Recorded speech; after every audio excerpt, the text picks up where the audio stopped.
I'd like to invite Professor Stephen Toop, our President and Vice Chancellor, to the podium to make remarks.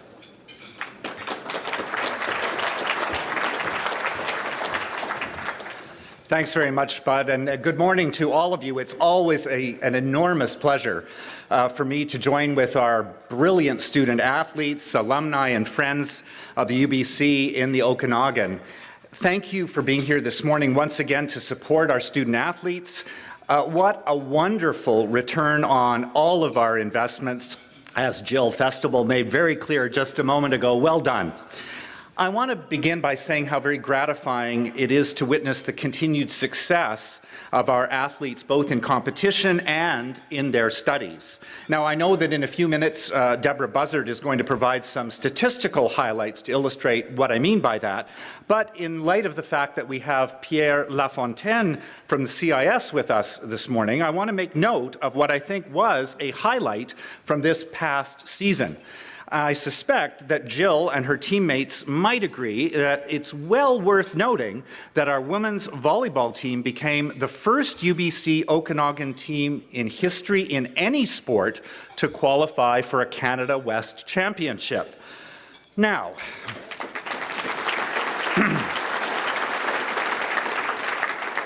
as fate would have it, they had to face that other UBC team. You know, the one with 6 consecutive national championships up to that point. I'm told, though, that it was a very close contest, with the Heat winning the third set and finishing the season just one win away from becoming the first ever UBC Okanagan team to qualify for a CIS national championship. So congratulations to the whole women's volleyball team. Well done. Now, naturally, with Pierre Lafontaine with us today as a speaker, our focus is on CIS.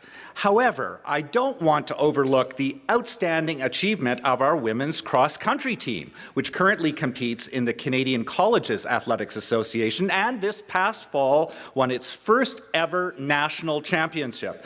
Congratulations to Coach Nikki Reiter and the team. There's the banner right there. I also want to congratulate our student athletes on another fine year of community service. I'm referring to their participation in local charity events such as the Parkinson's Super Walk, the Stuff the Bus campaign in support of the food bank, and Wendy's Dream Lift, just to mention a few. It's apparent that community service has become a significant part of the culture among our student athletes. And here we have another fine example of providing a return on our investments. Finally, as this is my last opportunity to speak to alumni and friends of the UBC Heat, I want to express my personal gratitude for the various ways that you've supported athletics and recreation endeavors on our campus here in the Okanagan. Not only have you helped us make our teams increasingly competitive, you've helped us to enhance campus life and to reach out to more community members than ever before. Naunis Field and the new hangar facility are just 2 examples of how friends of the university have helped us to enhance sport and recreation opportunities for students, faculty, staff, and to encourage local families to visit the campus to gain a better understanding of how much this university has to offer to all of the residents of the Okanagan region. Looking ahead, I'm extremely enthused about some of the discussions that have been taking place around the future expansion of the gymnasium, which is one of the major projects earmarked for the home stretch of our Start an Evolution campaign.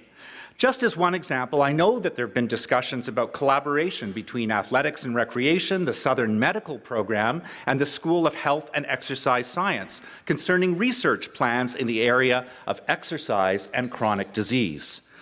Now, those discussions are in the early stages, but I'm encouraged by the energy amongst faculty and staff and students to explore how UBC Okanagan can become increasingly relevant, not just to the people of the region, but to all of British Columbia and indeed Canada.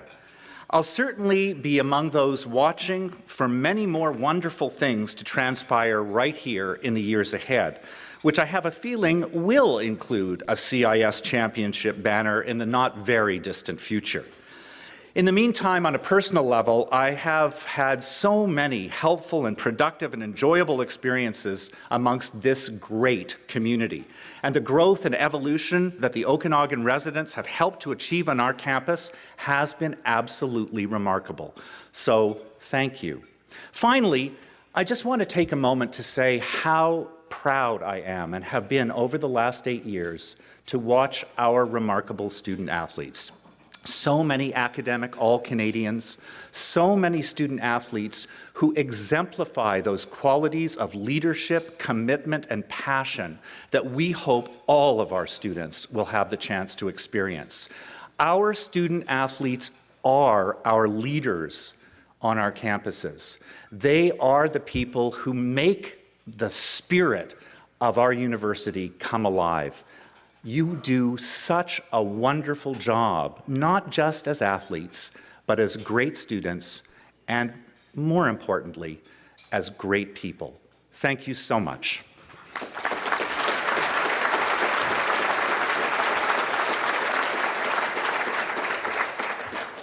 Thank you, Professor Toup. It's my pleasure to now introduce our special guests.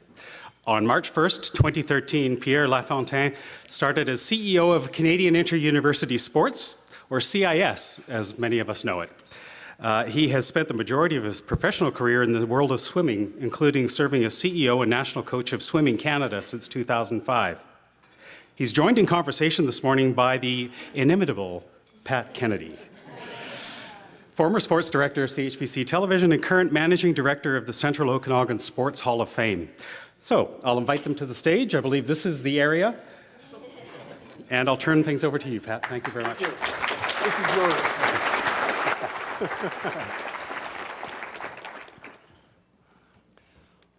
Well, welcome. Well, thanks. Now, I won't hold this against you, but Pierre just told me a little earlier that he happens to be a Montreal Canadian fan. Yeah. We won't hold that against you in this room this What else morning. is there? Well, I knew you were going to say let's talk a bit. I don't want to talk about the Habs because they're the only Canadian team in the playoffs and doing very well. So I'm at the airport, but during the Olympics, I'm at the airport in Toronto. There's a guy all decked out in Toronto Maple Leaf, you know, and it was during the games, just the day before the final game, and the guy goes, oh, I kind of go, wow, like, that must be hurting wearing all this equipment. There's no real Leafs fans at the Olympics. He goes, yeah, I know. And he says, and the worst thing is I gotta cheer for Carey Price tomorrow in the finals of the Olympics. So that's the worst part. Oh, well, Carey Price did us all proud, I'll say that. Let's talk a bit about the CIS because I know most in this room know what that is, but give us a quick overview in a nutshell, if you can. What is exactly the CIS and, of course, UBCO's involved? Yeah, so the CIS is broken into 56 universities across the country. There's actually 99 institutions, but there's only 56 so far attached to us. For us, you know, I'd love to think that we could grow the sports of the CIS within every university in the country, and it'll take a little bit of time. We touch the lives of 11,000 student athletes.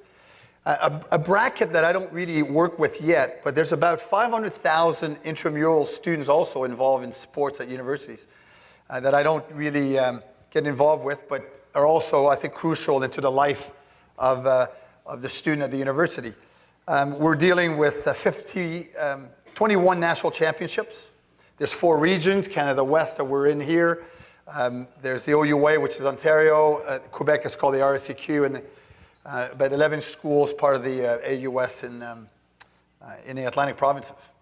Is it, the CIS, is it facing not an image problem, but maybe an exposure problem? You want it to be more popular. Certainly at the fan base, but and maybe within the individual universities, but certainly across the country as far as fans go. That has to be one of your big jobs. Well, interesting enough, when I was involved with swimming, I wrote to the president of the university about 3 years ago. In my little world of swimming, in this past Olympic Games in 2012, 100% of our Olympic team were CIS athletes. No NCAAs, but it took me 8 years to change the culture of the country where the best programs were to stay in Canada. And our investment within the Canadian psyche of our swimmers going, well, if I want to make the Olympic team or I want to compete. And basically it was our best Olympic Games in 24 years. So my note to the president 3 years ago was, it's sickening to think that some parents or some kids think that to make it to the top, you have to go to the US. And my point has always been, you don't lose an athlete. You lose catalyst of leadership within your team. You lose your alumni dollars. You lose their families because it's, well, I went to Ohio State or I went to, you lose so much more branding. And often, and I'm one of the best examples, my wife came, when I coached at the University of Calgary, came from the University of Oregon, and now she's living in Canada, So we lose them in the US, they stay there, they get married often. And like I said, we don't lose our worst, we lose our best in certain sports. So to me, it is about building and keeping our best in the country and offering them an experience where they could go, when they're 50 years old, they go, wow, my experience at the university was awesome, and I want to give back. Well, the other thing, the CIS not only turns out great student athletes and athletes in their own right, but also coaches and assistant coaches. I think that's an area that many people don't even know about. Well, it's actually a really good point, because I'm dealing with Sports Canada. For all you guys, Sports Canada kind of funds most of the sports, the NSOs, and they fund us too. And just about a month ago, they said, well, Pierre, we're funding you, but you guys are not really producing a lot of international athletes. And I go, well, I do believe that it takes a village to grow a performance or to grow a child. And to me, the village and our role as a university within the international performance is way greater than just the athlete.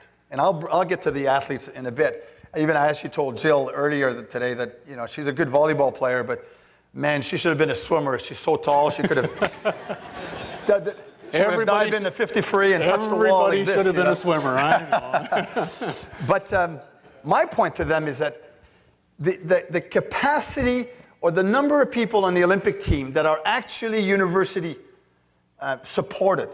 So you're talking about the doctors on the Olympic teams. Most of them are staff from the universities. The coaches. We hire the universities, and people don't know that. We are the highest employers of coaches in the country. 2,500 coaches the university system hires. It's a lot. And most of them are Olympic coaches.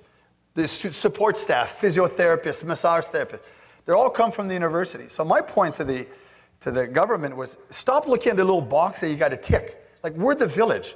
We're the infrastructure. Without the universities like UBC, UBCO, a lot of the local sports team couldn't train and couldn't get access to field and so on. So we're way bigger. And I think we have to not be scared to go to our local MPs and MPPs. That's you. We have MLAs here. MLAs, okay, good. And MPs. Yeah. But I think we're so important. And not only that, that was my next point to you. You said, ask one question and let the word go. But, yeah, we do. We'll do that for a bit. 11,000 student athletes. I've challenged the athletic directors as saying, you know what? Every one of the athletes, part of our role should be that every one of the athletes give one clinic to one grade school a year. That's 11,000 clinics around the country. Like this, it takes half an hour. We're giving these young athletes the green card about go change the world. You've got the ability. You just have to go and tell a kid, you know what? You're good. And so for us, it's the power of these student athletes where tomorrow there will be the coaches, the volunteers, the club president, the officials. Those 11,000 students are way bigger than just what they do today. That's why I think the investment, not just politically, but the investment in the universities. And I do need you, the presidents, to go and knock on all the doors of everybody that we touch and say, we're part of changing this country and making it maybe the fittest country in the world. Why not Canada being the fittest? Why not taking these student athletes and becoming ambassadors for health and fitness around the country? So I think the investment we do in these leaders, like you said so well, Dr. Toop, is way bigger, and it's about tomorrow, and tomorrow in so many fields. As you bend the ear of Sport Canada, are they listening? Is your message getting through? Yes. It's going to be a long process. It is, but you could only change the world one person at a time.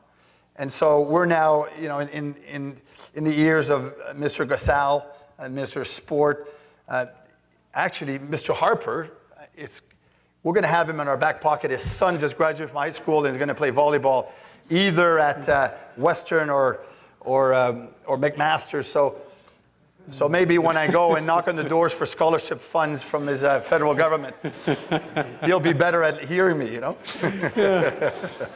The role of a university in a given community, UBC Okanagan here in the Kelowna area, how do you view the university's overall role in a community? Well, there's probably three parts. One is the power of understanding what a great team is, to your point. All the leadership that happens within the university system, within just a sports system. And then you're dealing with the brand of these great student athletes for the university, and how they touch the community, or the clinics, and so on and so forth, which often other students don't do. I also think that their average, and I've got to work on this, but the average grade for student athletes, I'm sure it's got to be higher than the average grade of a normal student. But I think the third part to this is the ability to inspire grade schools and high schoolers. And I'd like to think, and maybe I'm saying something that might be, I think engaging the boys at staying in school and looking at university as being a place through sport to stay engaged. I could tell you I've got two boys, and to me, if anything, if it wasn't for sport, by the grace of God, they you know, and a couple of baseball bats, they would have had a hard time graduating high school. So to me, that ability to bring people together, to learn to win and to learn to lose, the ability to keep kids in school, to me, that's where, like, I think UBCO is Kelowna to start with. Like, we are Kelowna.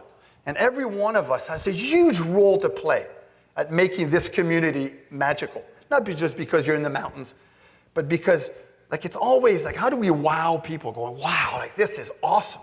I want to go there, and so on. My youngest son now is most probably going to go to UNBC. And he's excited about it because he could go cross-country ski and race up there. So you're thinking the power of a university within regions as being an inspiration, a place for applied research. Not just applied research in terms of how to jump higher or how to get a volleyball player to swim, for example, but, but applied research in terms of how do we stay healthier in this country? How do we become the healthier country in the world? And so, to me, it's a sum of inspiration, healthy living, keeping kids in school, and really building world-class people for a world country, which is Canada. You know? Let's talk a bit about, you mentioned a little earlier, you know, some of the kids graduating and looking at going south of the border, NCAA. How difficult is that process? Is it getting easier to keep those kids in Canada? Is it the U.S. still calling with the great universities? And yeah, how difficult is that on CIS? Well, I think it's a matter of us branding ourselves a bit better. We've just signed a 6-year deal with Sportsnet. So now we've got hockey, both men and women, volleyball, basketball, men and women, and football. And we're looking at meeting with them next week about maybe adding volleyball as the next TV sport. But next year is going to be a fun concept we're trying. The second weekend of March, we're going to have a Super Championship weekend on TV at Sportsnet, 30 hours of CIS sports on TV. Well, we're going to go a little bit like the Olympic concept, a little bit. Now we're going to go to basketball, and we're going to go to hockey. So Sportsnet's really keen to go there. I'm trying to do the same thing in the fall with cross-country and soccer with them. So it's an ongoing discussion. We've had a great deal with Radio-Canada. And the great thing with Radio-Canada on the Quebec side is that it covers Radio-Canada French across the nation. So you could watch football in BC from the RSEQ group. And they're now going to look at bringing volleyball into it until they did a little bit of cuts. Radio-Canada, CBC did a few cuts, so we might have to go to a different group. But to me, we need to be, it's almost like a propaganda part to keep our kids home. We need to be on TV a lot more. We need to have a way closer relationship with all the national sporting organizations, they're called NSO. So I need a CIS brand at every provincial championships. I need a CIS brand at every high school championships. Because often, kids in 9th and 10th grade are thinking about the NCAAs, you know? Mm-hmm. The other concept that we have to sell how great we are, a lot of kids go to the US to actually very average school academically and bad coaches. but it sounds pretty good. Oh, I'm going to Western North Dakota Baptist Third Corner University, and I got a full ride scholarships. And you go, yeah, but you stop playing in the middle of February, and then there's no coaching till the summer. So we do have to sell all the great assets that we have, such as, for example, one of the best examples, and you guys are here, you're sold already, but I could be an athlete and stay with the same coach all the way through the year. So in the summer, I could stay with the college coach or the university coach. In the U.S., you really can't do that. But I won't grow the CIS by putting down something else. I'm going to grow the CIS by building the quality of what we have. Exactly. I was going to say, you don't look at the NCAA as the enemy. Do you take anything from the NCAA that you can incorporate into the CIS? Well, I think we have to. I think we have to look at what they do well, but also what they do wrong. And I coached in the U.S. for 15 years in a club system, and I'd send all my kids to the NCAAs, and I could tell you they come back often in bad shape. So for me, I just have to brand and go down to the high school and tell people how great we are. When you took on this job, did you know what you were getting into? Did you? Did you actually? Yeah, what's the next question? Yeah. I could tell you that I keep waking up. That's a good thing. Yes. But I keep waking up dreaming about what's possible. And I'm still excited about what we have in our hands.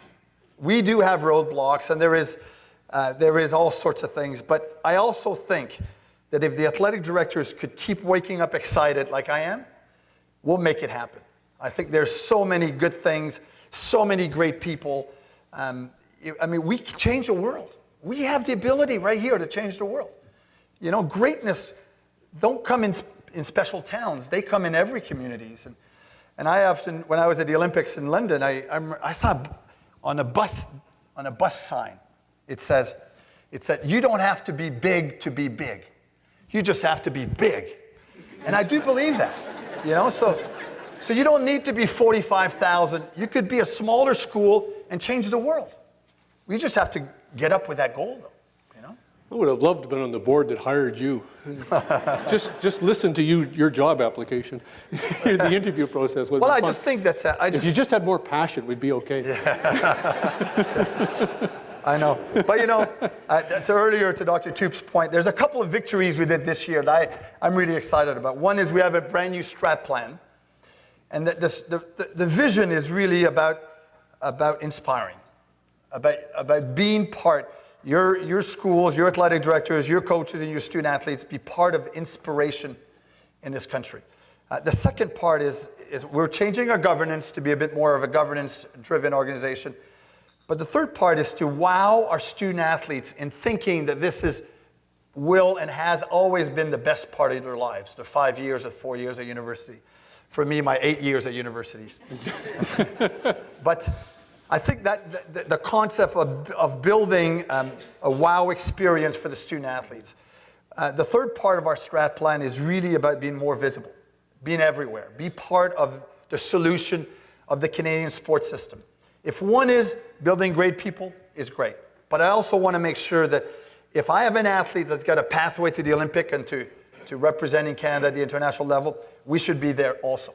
We shouldn't be one or the other. I think we're part of. And I couldn't think that if a university would go, wow, I'm so glad you're here as a student. We really want to be mediocre.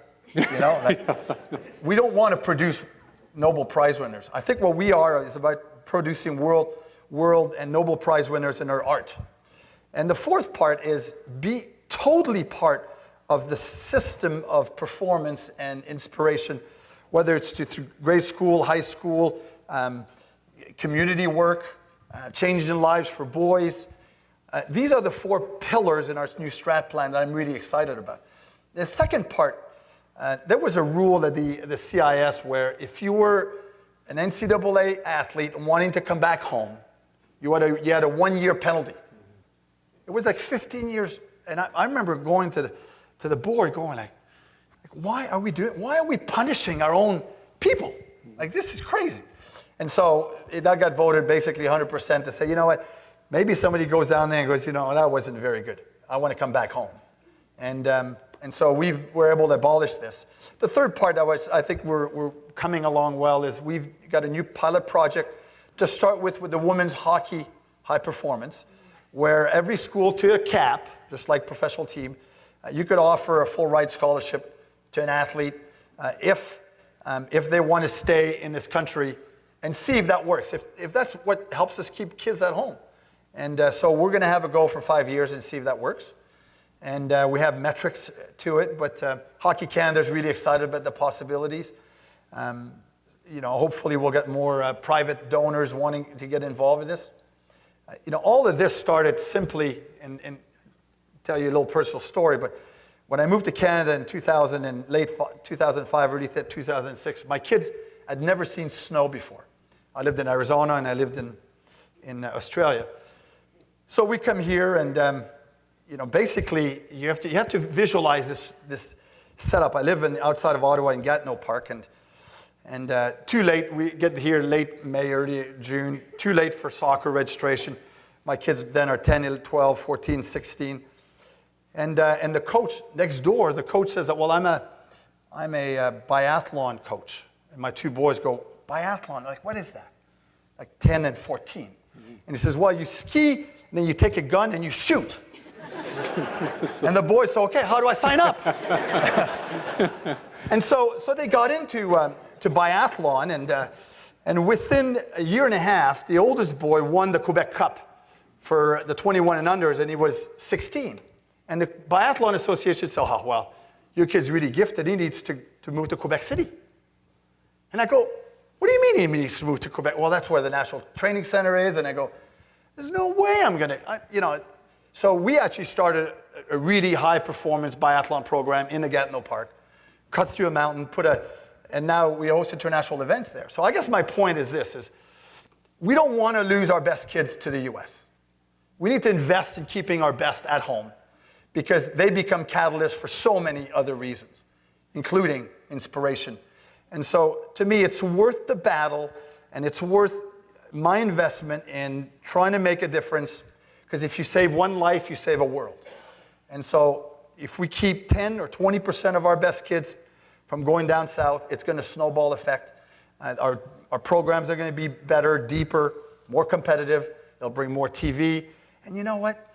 These people are going to stay in Canada and they're going to invest back in Canada. And I think that's where the key to your investment here and the key to Valley First here is really about people, not sports, even if she's not a swimmer.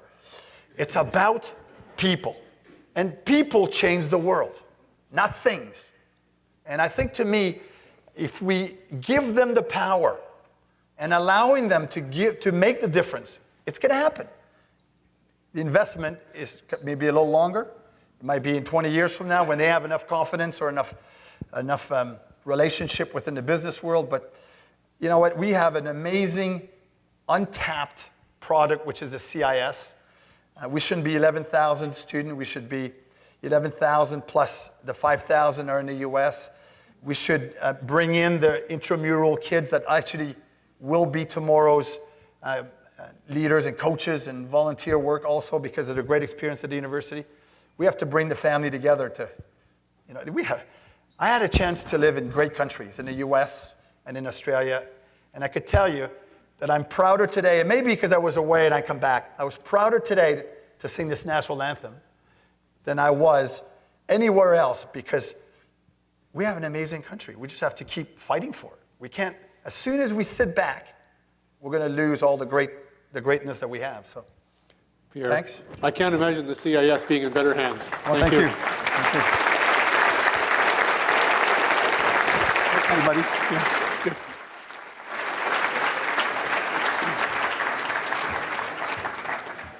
Thank you very much, Pierre, and Pat, thank you. That was inspiring and informative, and wow. We have great potential, not just at our universities through sport, but through our student athletes. So thank you again. I'll ask Professor Deborah Buzzard, our Deputy Vice Chancellor and Principal, to the podium to make remarks.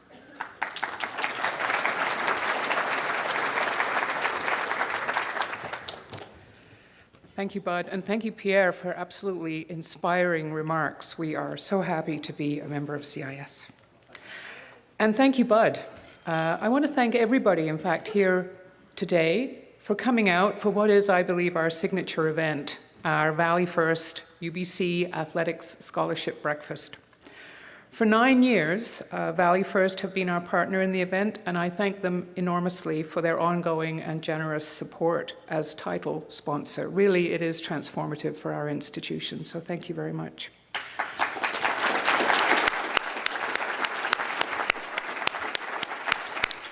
And speaking of teams and teamwork, you know, organizing an event like this, and this is our biggest event, aside from our convocations, of course, this really does take a team. And Bud and all of the volunteers, the students, and all of our development team, and everyone else who comes out to make this possible, I give a huge shout out for putting on another wonderful event. Thank you.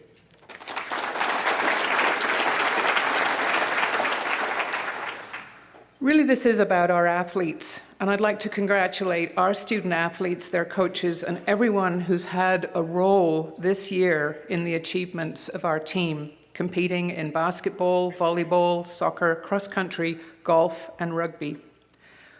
Our students have had a wonderful year. Competing at the national and provincial levels, our Heat team have distinguished themselves on the fields, in the courts, on running trails, golf courses, and in the classroom. And Stephen said that I would comment about the academic performance of our athletes. And while committing themselves to be excellent in sports, our athletes are also outstanding UBC scholars. And listen to these numbers. Nearly 24 of our young men and women received the CCAA National Scholar Athlete Award. 13 were named CIS Academic All-Canadians. 10 received the Pac West Provincial Academic Excellent Awards, and 18 were recognized with Heat Scholar Athlete Awards earlier this month. These awards are earned by maintaining an average grade of at least 80% whilst competing in varsity athletes. 80%. Think about that. Those of us who probably never cruised above an 80. So, congratulations on being really wonderful exemplars of a true scholar athlete. Thank you.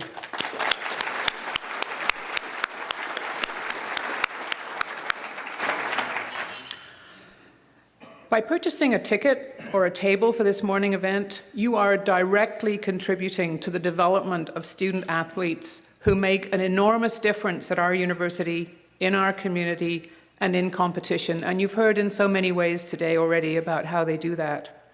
Financial awards can be the difference between us attracting outstanding students from here, right in Kelowna, and from around the world, who really do have options everywhere, elsewhere in this country, and of course, as we've just heard, very much in the US.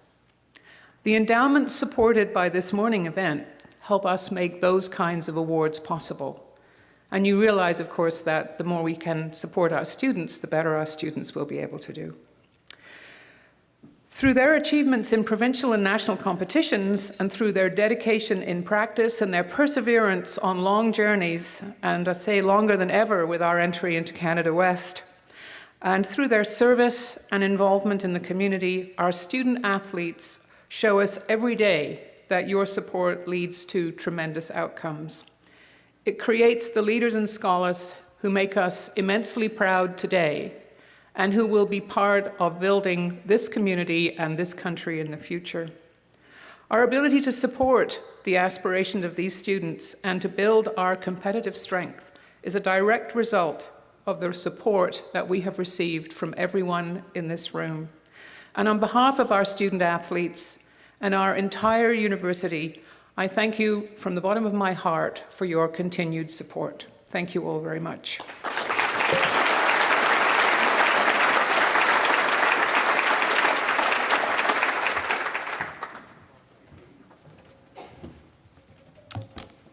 Thank you, Professor Buzzard, and thank you to Bud Mortensen for serving as our MC this morning. Very well done. My name's Rob Johnson. I have the privilege of being the Director of Athletics and Recreation at UBC Okanagan. I too would like to add my thanks to Pierre and Pat for taking time from their busy schedules to speak with us this morning.